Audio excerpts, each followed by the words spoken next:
কুমিল্লার ১৪ গ্রামে ইটভাটায় শ্রমিকদের মেসে ট্রাক উল্টে ঘুমন্ত ১৩ জনের মৃত্যু, আহত ২, হতাহত সবাই নীলফামারীর।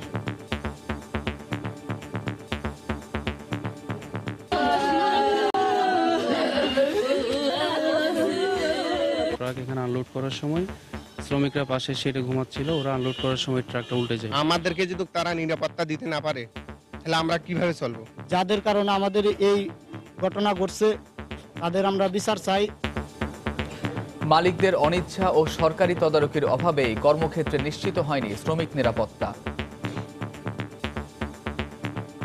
যারা মালিক পক্ষ তাদের কাছে আমরা দাবি করতেছি, কিন্তু এবারে মালিকরা অবহেলা করতেছেন। সরকারি যে কর্তৃপক্ষ যারা আছে তাদেরকে সামগ্রিকভাবে সব সেক্টরে একই মাত্রায় স্বাস্থ্য নিরাপত্তা ব্যবস্থা, পরিদর্শন ব্যবস্থা জোরদার করতে, তাহলেই সরকারের দায়বদ্ধতা নিশ্চিত হবে।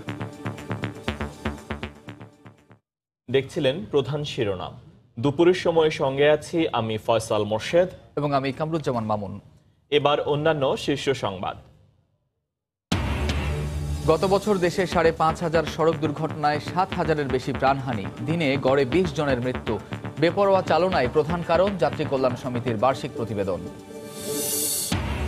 এইচএসসি পরীক্ষা সামনে রেখে রাজধানীর অনেক বেসরকারি কলেজে চলছে পিসি বাণিজ্য।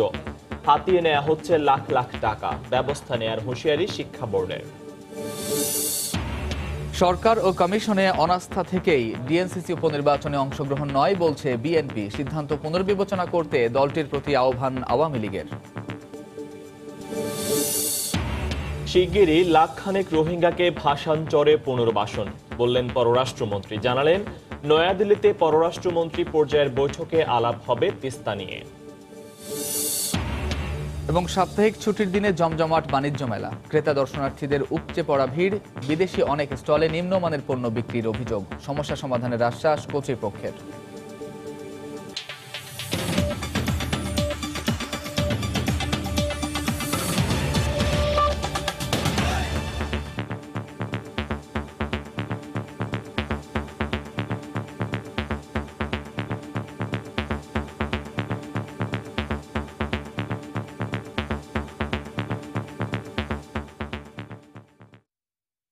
কুমিল্লার ১৪ গ্রামে একটি ইটভাটায় কয়লা বোঝায় ট্রাক চাপায় নিহত ১৩ শ্রমিকের গ্রামের বাড়ি নীলফামারীতে চলছে শোকের মাতম। সকালে ঘোলপাশার নারায়ণপুর এলাকায় এই দুর্ঘটনা ঘটে। এ সময় শ্রমিকরা সবাই ঘুমিয়েছিলেন। আহত আরও ২ জন শ্রমিকের অবস্থা আশঙ্কাজনক বলে জানিয়েছেন চিকিৎসক।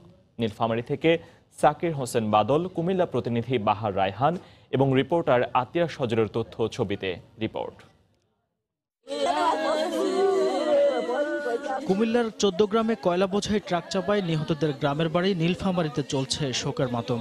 স্বজনহারা আর্তনাদে ভারী হয়ে ওঠে জলঢাকা উপজেলার নিজপাড়া, পাঠানপাড়া, শিমুলবাড়ি ও রাজবাড়ির পরিবেশ। পরিবারের উপার্জনক্ষম ব্যক্তিদের হারিয়ে নির্বাক তারা। ছেলে আমার কথা কইছে ঘন্টা আমার বাবার টাকার দরকার নেই, আমার তো পাওনাদার কাউ নাই, কিস্তি কাউ নাই, গ্রামেতে করবো খাবো, তুই আয় বাবা। সারা পৃথিবীর মানুষজন আমার ছেলের জন্য দোয়া করে, আমার ছেলের জন্য আল্লাহ জান্নাত নসিব করেন।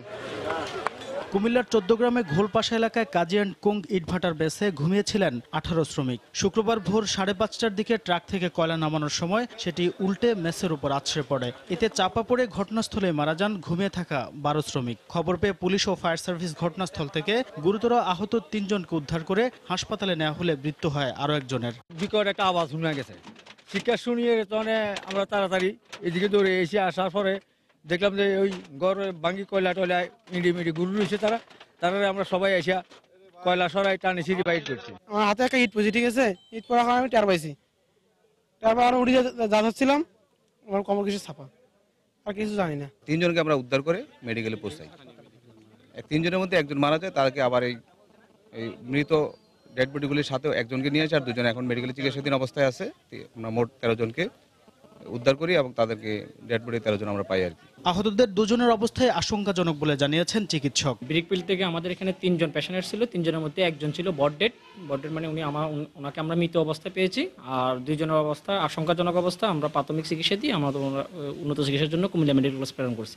দুর্ঘটনাস্থল পরিদর্শন করে নিহতদের প্রত্যেক পরিবারকে জেলা প্রশাসনের পক্ষ থেকে ২০,০০০ টাকা এবং ব্রিকফিল্ডের পক্ষ থেকে ১০,০০০ টাকা করে আর্থিক সহায়তার ঘোষণা দেওয়া হয়। জেলা প্রশাসক মহোদয় এসেছিলেন, উনি প্রত্যেকটা পরিবারের জন্য সৎকারের জন্য বা দাফনের জন্য প্রাথমিকভাবে 20,000 টাকা দিয়েছে। আমরা যেহেতু ওদের এখনও স্বজনরা সবাই আসে নাই, আমরা ইওনো জল টাকার কাছে অ্যাকাউন্টে টাকাগুলো পাঠিয়ে দিচ্ছি, ওইখান থেকে ওরা স্বজনরা নিয়ে নেবে।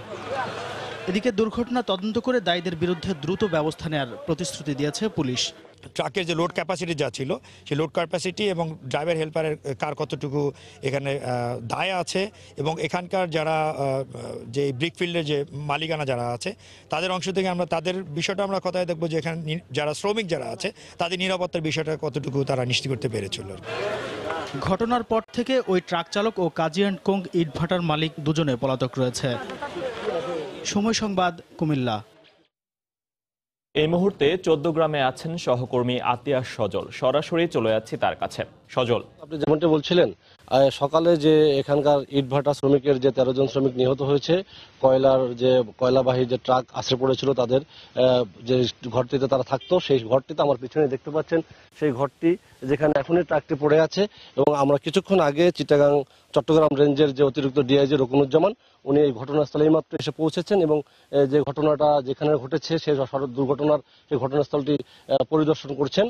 আমরা এর আগে জানিয়ে রাখি যে সকালে এই শ্রমিক যারা ছিলেন এখানকার তারা ঘুম অবস্থায় ছিল এবং কিছু বুঝে ওঠার আগেই এখানকার যে কয়লাবাহী ট্রাক ছিল সেই কয়লাবাহী ট্রাকটি ফিল্ডে ঢুকে পিছনের সাইড দিয়ে যখন যেখানে কয়লাটি রাখা হয় সেই জায়গায় নেওয়ার সময় পিছনে ডান পাশে একটু উঁচু জায়গার উপরে পিছনের চাকা উঠেই নিয়ন্ত্রণ হারিয়ে বাঁ পাশে যে শেড ছিল টিনের সেই শেডে পড়ে যায়। পড়ে এই শেডের ভিতরে 18 জন শ্রমিক ছিল। সেই 18 জন শ্রমিকের মধ্যে 15 জনকে তারা চাপা অবস্থায় উদ্ধার করে। এদের মধ্যে 12 জন ঘটনাস্থলে নিহত হন এবং 3জনকে নেওয়া হয়। তিনজন হাসপাতালে নেওয়া হয়, সেখানেও একজন মৃত্যু ঘোষণা করে এবং 2জনকে কুমিল্লা মেডিকেল কলেজে নেওয়া হয়েছে। এবং এখানকার যে যারা নিহত হয়েছেন সমস্ত যে মৃতদেহগুলো জেলা প্রশাসনের পক্ষ থেকে কুমিল্লা মেডিকেল কলেজে নেওয়া হয়েছে। সেখানে পোস্টমর্টম করে বা তাদের ময়নাতদন্ত করে যত তাড়াতাড়ি সম্ভব এখানকার জেলা প্রশাসন জানিয়েছেন তাদেরকে স্ব ঠিকানায় যে নীলফামারীতে পাঠানোর ব্যবস্থা করা হচ্ছে এবং প্রত্যেক নিহত ফ্যামিলিকে বা পরিবারকে তারা 20,000 টাকা করে দিচ্ছে। এবং এখানকার যে ইটভাটার মালিক সে মালিক পক্ষ থেকে 10,000 টাকা প্রত্যেক নিহত পরিবারকে দিবেন বলে তারা জানিয়েছেন।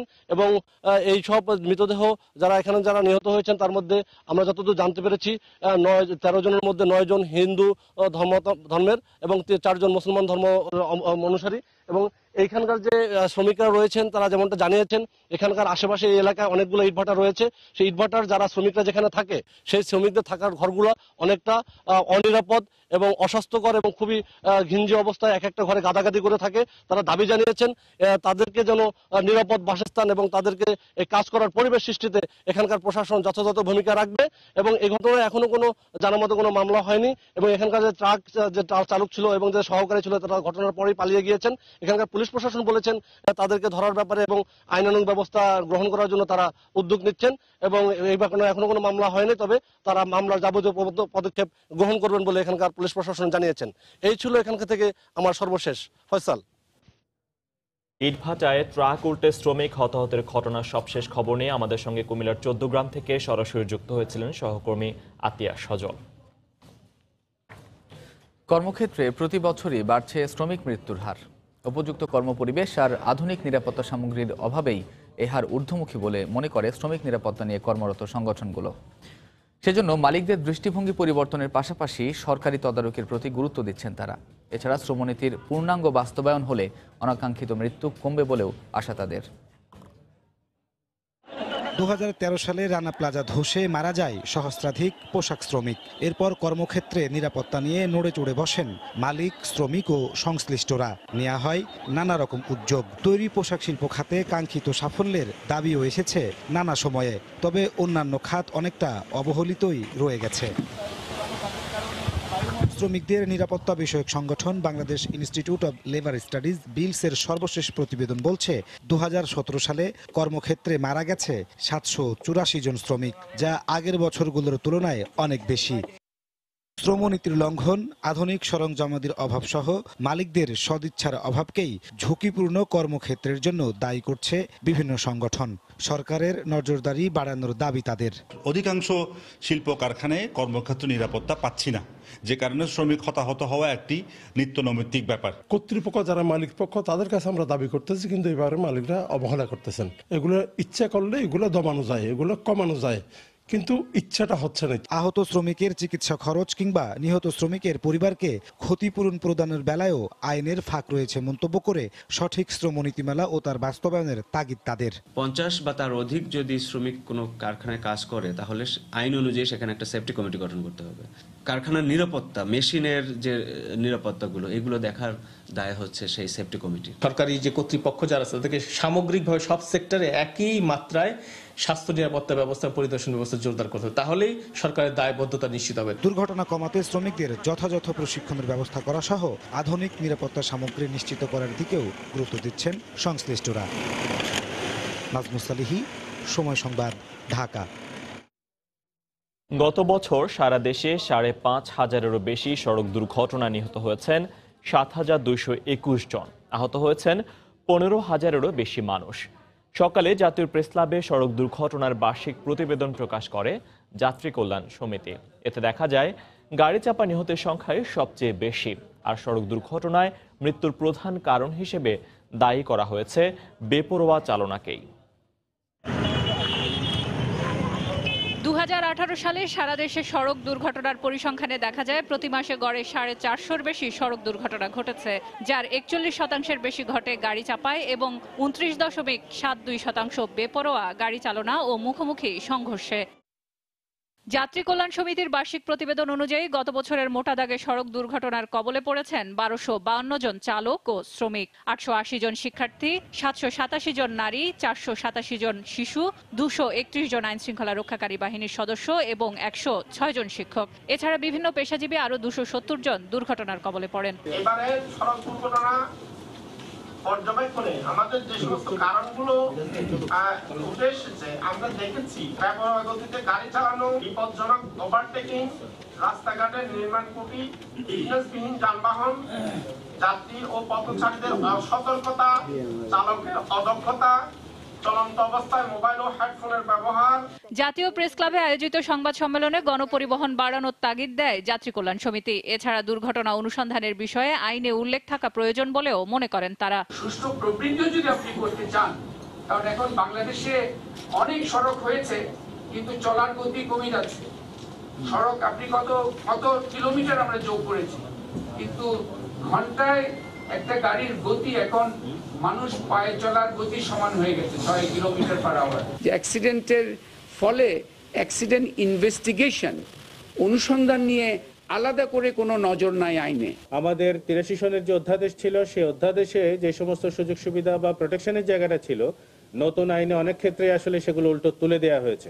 সেই বাধ্যবাধকতাগুলো যেখানে আরো কড়াকড়িভাবে আরোপ করা বা প্রতিপালন করার ক্ষেত্রে আমাদের জোর দেওয়ার কথা ছিল, সেগুলো কিন্তু তুলে দেওয়া হয়েছে। যাত্রী কল্যাণ সমিতির গত বছরের এই পরিসংখ্যানে সবচেয়ে বেশি সড়ক দুর্ঘটনা কবলিত যানবাহনের তালিকার শীর্ষে রয়েছে ট্রাক ও কাভার্ড ভ্যান, এরপর মোটরসাইকেল এবং তৃতীয় স্থানে রয়েছে বাস। 1912 সালের সেলিয়া সুলতানা, সময় সংবাদ, ঢাকা। দুপুরের সময় আরো থাকছে। শীত মৌসুমে কক্সবাজার উপকূলে জলদস্যুদের তাণ্ডবে দিশেহারা জেলেরা, চিহ্নিতরা ধরাছোঁয়ার বাইরে অভিযান চলছে, দাবি পুলিশের।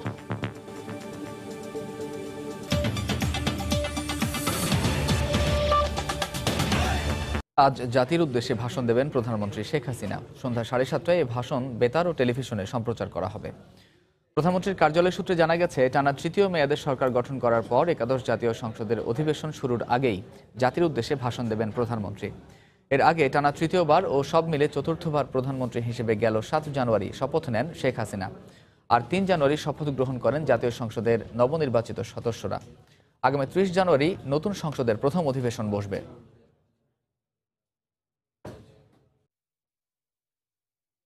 সব ধরনের নির্বাচন বয়কট করার মধ্য দিয়ে বিএনপি সংকুচিত হওয়ার পথ বেছে নিয়েছে বলে মন্তব্য করেছেন আওয়ামী লীগের সাধারণ সম্পাদক, সড়ক পরিবহন ও সেতু মন্ত্রী ওবায়দুল কাদের।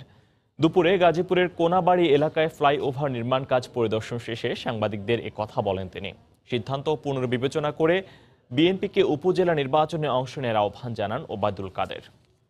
বিএনপিও মুসলিম লীগের পরিণতি দিকে যাচ্ছে কিনা, নির্বাচন বয়কটের মধ্য দিয়ে তারা তো নিজেদেরকে আরো সংকুচিত করার পথ, সর্বনাশা পথ, আত্মঘাতী পথ বেছে নিয়েছে। উপনির্বাচন, সিটি কর্পোরেশন, উপজেলা নির্বাচনে অংশগ্রহণের জন্য বিএনপি সহ সকল রাজনৈতিক দলকে, নিবন্ধিত দলকে নির্বাচনে অংশগ্রহণের আহ্বান জানিয়েছে।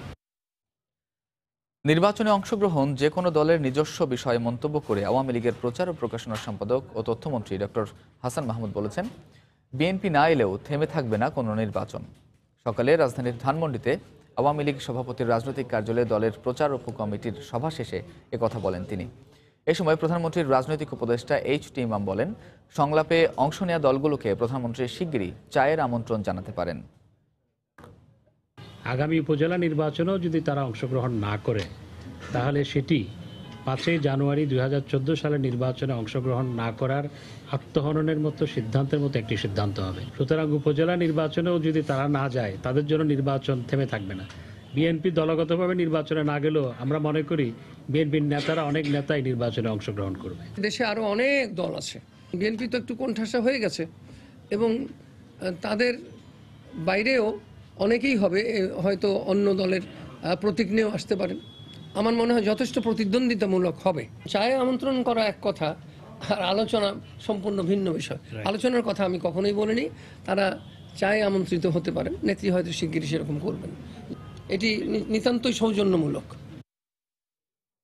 ঢাকা উত্তর সিটি কর্পোরেশনের উপনির্বাচনে প্রার্থী বাছাইয়ের প্রক্রিয়া শুরু করেছে ক্ষমতাসীন আওয়ামী লীগ। অন্যদিকে নির্বাচনে অংশ না নেওয়ার সিদ্ধান্ত নিয়েছে বিএনপি। দলের শীর্ষ নেতারা বলছেন, সরকার কিংবা নির্বাচন কমিশনের প্রতি অনাস্থা থেকেই এই সিদ্ধান্ত তাদের। যদিও নির্বাচন অংশগ্রহণমূলক করতে সব রাজনৈতিক দলকে এই ভোটে অংশ নেওয়ার আহ্বান আওয়ামী লীগের। রাশেদ লিমনের রিপোর্ট। নগর জুড়ে আবারও নির্বাচনের আমেজ। কমিশন ঘোষিত তফসিল অনুসারে ঢাকা উত্তর সিটি কর্পোরেশনের উপনির্বাচনের মনোনয়নপত্র জমা দেওয়ার শেষ দিন 30 জানুয়ারি। এরই মধ্যে দলীয় মনোনয়ন বিক্রি শুরু করেছে আওয়ামী লীগ। 2-1 দিনের মধ্যেই চূড়ান্ত করা হবে প্রার্থীর নাম। এই তফসিলের ঘোষণার পরিপ্রেক্ষিতে আমাদের দল থেকে মনোনয়নপত্র আহ্বান করেছে। কারা কারা মনোনয়ন প্রত্যাশী হিসাবে আবেদন করবেন, সেই তাদের মধ্য থেকে আমরা সবচেয়ে ভালো প্রার্থী বাছাই করব। যিনি এর আগে মনোনয়ন পেয়েছিলেন তিনি ভালো থাকতে পারেন, আবার নতুন প্রার্থীও আসতে পারেন। অন্যদিকে জাতীয় নির্বাচনের অভিজ্ঞতা থেকেই এই নির্বাচনে নিজেদের অংশ না নেয়ার কথা জানিয়েছেন বিএনপির শীর্ষ নেতারা। এই ধরনের নির্বাচনকে বৈধতা দিতে কোনো লাভ নাই। সংসদের বৈধতা নিয়ে প্রশ্ন হচ্ছে, নির্বাচন কমিশনের বৈধতা নিয়ে প্রশ্ন হচ্ছে। তো এদের সাথে, এদেরকে নিয়ে কোনো নির্বাচনে যাওয়া তো দেশের মানুষের সাথে বিরোধিতা করা হবে। বিএনপি বলছে, পরিবেশ পরিস্থিতি অনুকূলে না থাকায় আপাতত তাদের ভাবনায় এখন আবারও জাতীয় নির্বাচন, আর নির্বাচনকে প্রাণবন্ত করতে সব দলকে অংশগ্রহণের আহ্বান আওয়ামী লীগের। বর্তমানে যে নির্বাচনটা হয়েছে, জাতীয় নির্বাচন, এটাকে বাতিল করে আপনাকে নির্বাচন দিতে হবে। জনগণের এখানে নিরপেক্ষ সরকারের অধীনে নির্বাচন হতে হবে। নির্বাচনের পরিবেশ আসার পরে তারপরে নির্বাচনের প্রক্রিয়াতে যাওয়ার প্রশ্নগুলো উঠে আসবে, তাই না? স্থানীয় সরকারকে শক্তিশালী করার জন্য স্থানীয় নির্বাচনটা জরুরি। তো সেই বিবেচনায় আমাদের যেহেতু নির্বাচন কমিশন তফসিল ঘোষণা করেছেন, সেই হিসাবে প্রত্যেকটি নির্বাচনেই সব রাজনৈতিক দলগুলোর অংশ নেওয়া উচিত। সেই হিসেবে আমাদের সকলের প্রতি আহ্বান থাকবে। আগামী 28 ফেব্রুয়ারি উত্তর সিটি কর্পোরেশনের উপনির্বাচনের ভোট গ্রহণ। রাশেদ লিমন, সময় সংবাদ, ঢাকা। শিগগিরই ভাসানচরে লাখখানেক রোহিঙ্গাকে পুনর্বাসন করা হবে বলে জানিয়েছেন পররাষ্ট্রমন্ত্রী ডক্টর এ.কে আব্দুল মোমেন। সকালে ধানমন্ডি 32 নম্বরে জাতির জনক বঙ্গবন্ধু শেখ মুজিবুর রহমানের প্রতিকৃতিতে ফুল দিয়ে শ্রদ্ধা নিবেদন করে সাংবাদিকদের একথা জানান তিনি। মন্ত্রী আরও জানান, ফেব্রুয়ারির প্রথম সপ্তাহে ভারতের নয়াদিল্লিতে অনুষ্ঠেয় দুদেশের পররাষ্ট্রমন্ত্রী পর্যায়ের বৈঠকে তিস্তা ইস্যুসহ নানা বিষয়ে আলোচনা হবে। নদী চুক্তি হয়ে গেছে, গঙ্গা চুক্তি হয়েছে।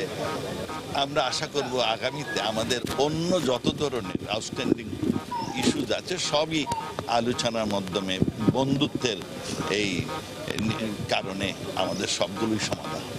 আমাদের কাজ চলছে, কাজ শেষ হলে অল্প সংখ্যক লাখখানেক লোক ওখানে নাকি এখন কাজ চলছে। কাজের অনেক দূর অগ্রগতি হয়ে গেছে এবং শেষ হলে পরে আমরা ওখানে ওদের নিয়ে যেতে চাচ্ছি। এইচএসসি পরীক্ষার আর মাত্র 2.5 মাস বাকি। এই সুযোগে রাজধানীর অনেক বেসরকারি কলেজেই চলছে টিসি বাণিজ্য। এইচএসসি নির্বাচনী পরীক্ষা অকৃতকার্যদের বদলির কথা বলে হাতিয়ে নেওয়া হচ্ছে লাখ লাখ টাকা। শিক্ষা বোর্ড বলছে টিসি নেওয়া নির্ধারিত ফি 600 টাকা ও কলেজের সর্বোচ্চ 6 মাসের বেতনের বাইরে অতিরিক্ত অর্থ আদায়কারীদের বিরুদ্ধে ব্যবস্থা নেওয়া হবে। বিস্তারিত পিঙ্কি আক্তারের রিপোর্টে। চারতলা এ বাড়িটি দেখে আবাসিক ভবন মনে হলেও এটি রাজধানীর নিকুঞ্জে রেসিডেন্সিয়াল ল্যাবরেটরি কলেজ। কর্তৃপক্ষের ভাষ্যমতে কলেজের শিক্ষার্থীর সংখ্যা 200 হলেও সরেজমিনে কোনো শিক্ষার্থীই পাওয়া যায়নি। বেসরকারি এই কলেজের নিকুঞ্জেই রয়েছে 2টি ক্যাম্পাস। কলেজের শিক্ষার্থীদের অভিযোগ এখানে তাদের জন্য নেই কোনো শিক্ষার পরিবেশ, তাই টিসি নিতে চাচ্ছেন তারা।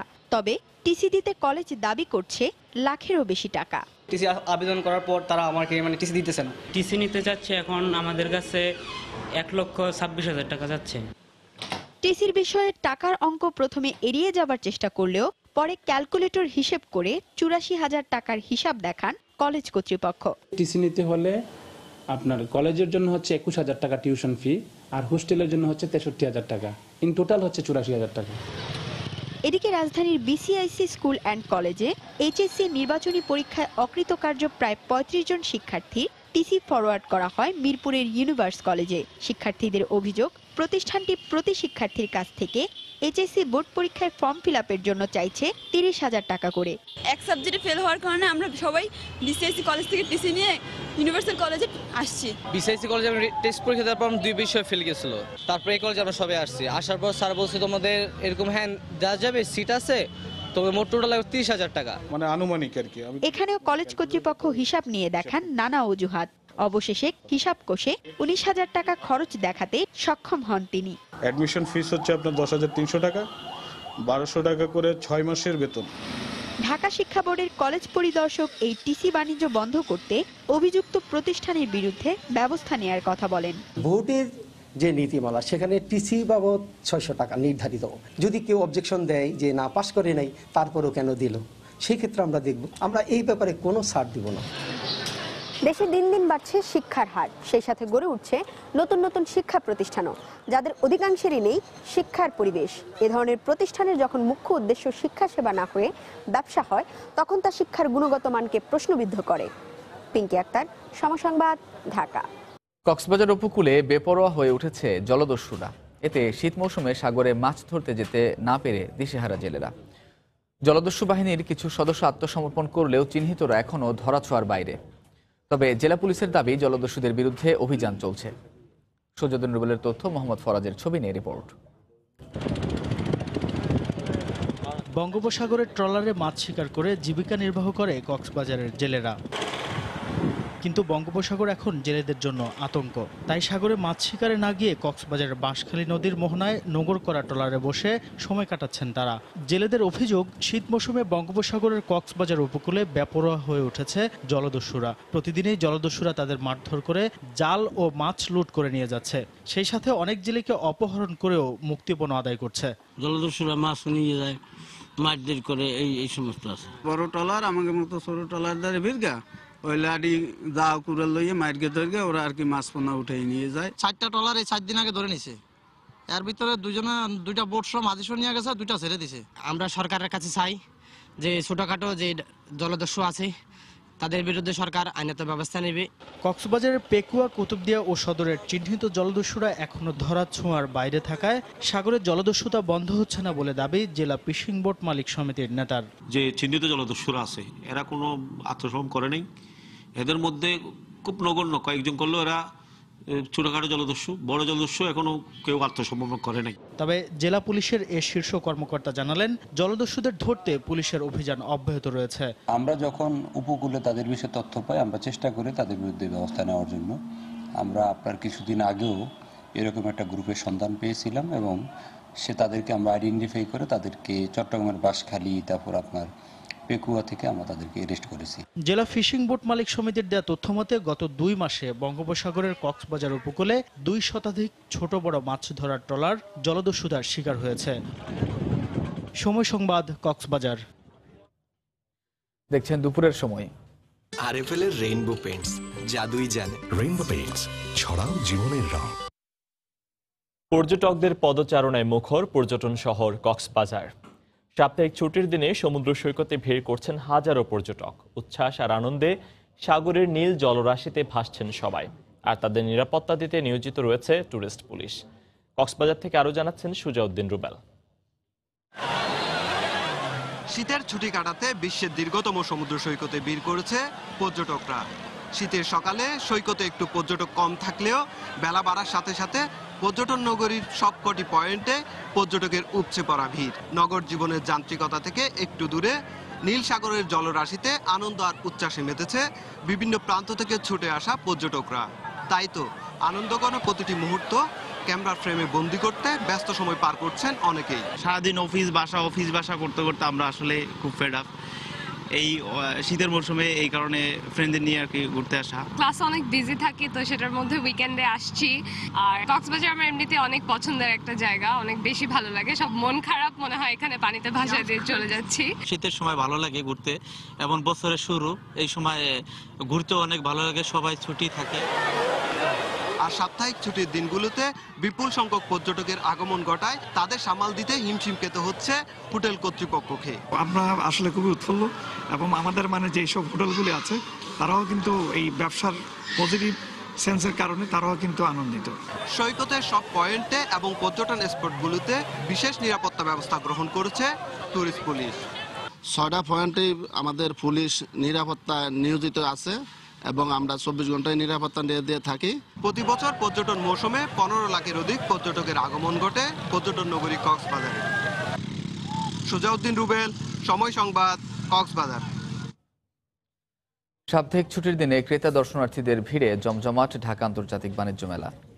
মাঝামাঝি সময়ে এসে পণ্য যাচাই বাছাই করে কেনাকাটা করছেন দর্শনার্থীরা। পরিবার বন্ধুবান্ধব নিয়ে অনেকে ঘুরতে এসেছেন মেলায়। ছুটির দিন হওয়ায় প্রায় সব ধরনের স্টল প্যাভিলিয়নে ক্রেতা দর্শনার্থীদের ভিড়।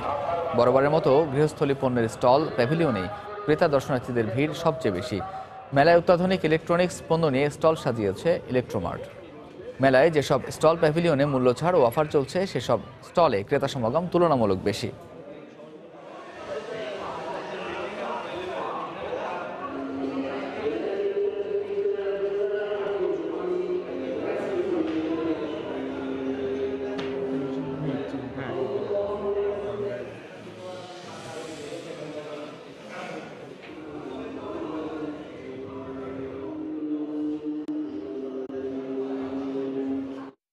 এত বড় একটা আয়োজন বাংলাদেশে পুরো দেশ জুড়ে ভালো লাগে দেখতে আসলাম। অনেক সুন্দর সুন্দর নতুন নতুন জিনিস মেলাতে আসে। বছরে যদি একবার অন্তপক্ষে বাণিজ্য মেলায় আসা হয়, তাহলে সেখানে এসে বাচ্চারা অনেক কিছু জানতে পারবে।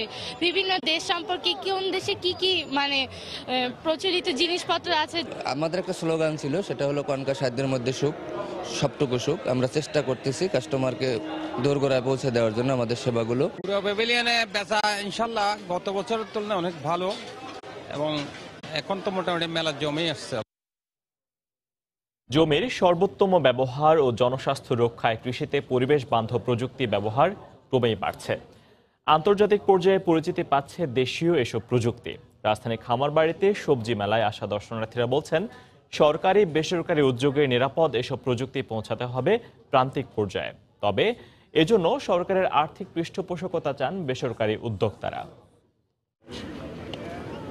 পানিতে মাছ আর ওপরে ভাসমান শাকসবজি চাষ, আধুনিক এই কৃষি পদ্ধতি 2015 সালে বাংলাদেশকে এনে দিয়েছে জাতিসংঘের খাদ্য ও কৃষি সংস্থার লোকজ কৃষি ঐতিহ্যের বৈশ্বিক স্বীকৃতি। বর্তমানে দেশে বছরে 1% হারে কমছে কৃষি জমি। এই অবস্থায় জমির সর্বোত্তম ব্যবহার নিশ্চিত করতে সমন্বিত কৃষি চাষ পদ্ধতির পাশাপাশি পরিবেশ বান্ধব কৃষি প্রকল্পের মডেল ও আধুনিক কৃষি যন্ত্রপাতি তুলে ধরা হয়েছে এবারের জাতীয় সবজি মেলায়। বেগুন, টমেটো, শিম, ব্রোকলি সহ দেখা মিলছে প্রায় 100 প্রজাতির সবজির। মেলা থেকে ভেজালমুক্ত সবজি কেনার সুযোগও পাচ্ছেন দর্শনার্থীরা।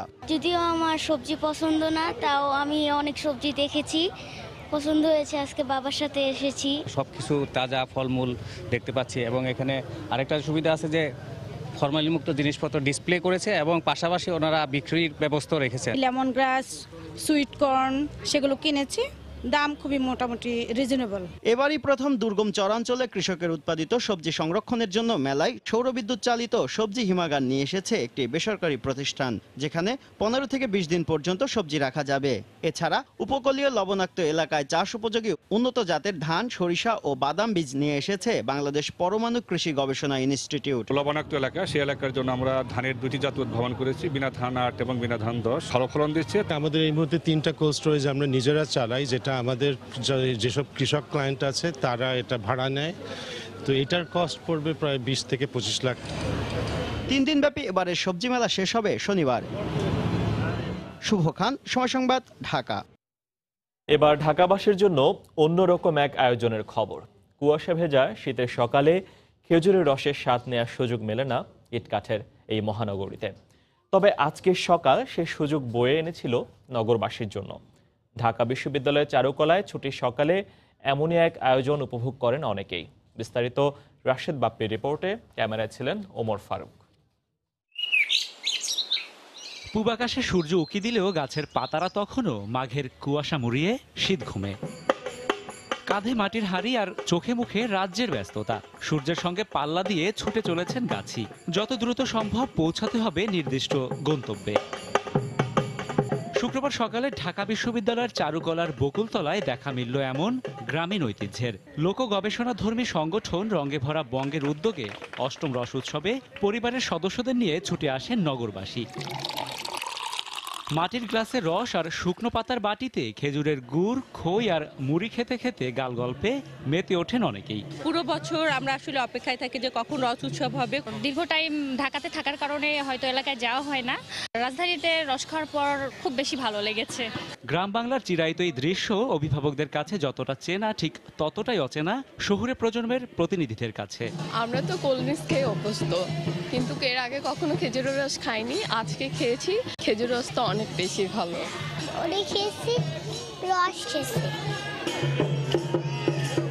খেজুরের রসের মিষ্টতা আরো বাড়িয়েছে গ্রামীণ শিল্পীদের পরিবেশনা।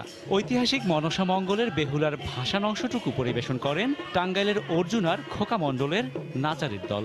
অভিভাবকরা যেন তাদের সন্তানদেরকে অন্ততপক্ষে গ্রামীণ বিভিন্ন জনপদের সাথে বিভিন্ন সাংস্কৃতিক ঐতিহ্যের সাথে পরিচয় ঘটান। আমাদের মূল উদ্দেশ্য হলো বাঙালি যে রসপ্রিয় জাতি তাদের সেই রসবোধকে জাগিয়ে রাখা। আয়োজকদের বিশ্বাস, যে কোনো সংকট উত্তরণের পথ বাতলে দিতে পারে বাঙালির চিরায়ত রসবোধ।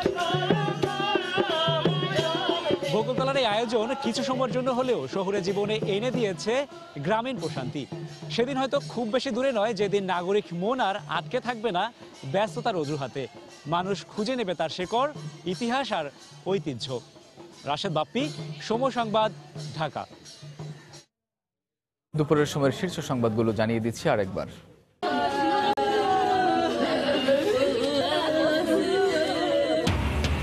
কুমিল্লার 14 গ্রামে ইটভাটায় শ্রমিকদের মেসে ট্রাক উল্টে ঘুমন্ত 13 জনের মৃত্যু, আহত 2। হতাহত সবাই নীলফামারীর। গত বছর দেশে 5,500 সড়ক দুর্ঘটনায় 7,000-এর বেশি প্রাণহানি, দিনে গড়ে 20 জনের মৃত্যু। বেপরোয়া চালনায় প্রধান কারণ, যাত্রী কল্যাণ সমিতির বার্ষিক প্রতিবেদন। এইচএসসি পরীক্ষা সামনে রেখে রাজধানীর অনেক বেসরকারি কলেজে চলছে টিসি বাণিজ্য। হাতিয়ে নেওয়া হচ্ছে লাখ লাখ টাকা। ব্যবস্থা নেওয়ার হুঁশিয়ারি শিক্ষা বোর্ডের। সরকার ও কমিশনে অনাস্থা থেকেই ডিএনসিসি উপনির্বাচনে অংশগ্রহণ নয় বলছে বিএনপি। সিদ্ধান্ত পুনর্বিবেচনা করতে দলের প্রতি আহ্বান আওয়ামী লীগের। এবং সাপ্তাহিক ছুটির দিনে জমজমাট বাণিজ্য মেলা। ক্রেতা দর্শনার্থীদের উপচে পড়া ভিড়। বিদেশি অনেক স্টলে নিম্নমানের পণ্য বিক্রির অভিযোগ। সমস্যা সমাধানের আশ্বাস কর্তৃপক্ষের। এই ছিল দুপুরের সময়ে। আপনার মোবাইলে সময় সংবাদ দেখতে ও সকল খবর পেতে ডাউনলোড করুন সময় অ্যাপ। সঙ্গে থাকুন সময়ের।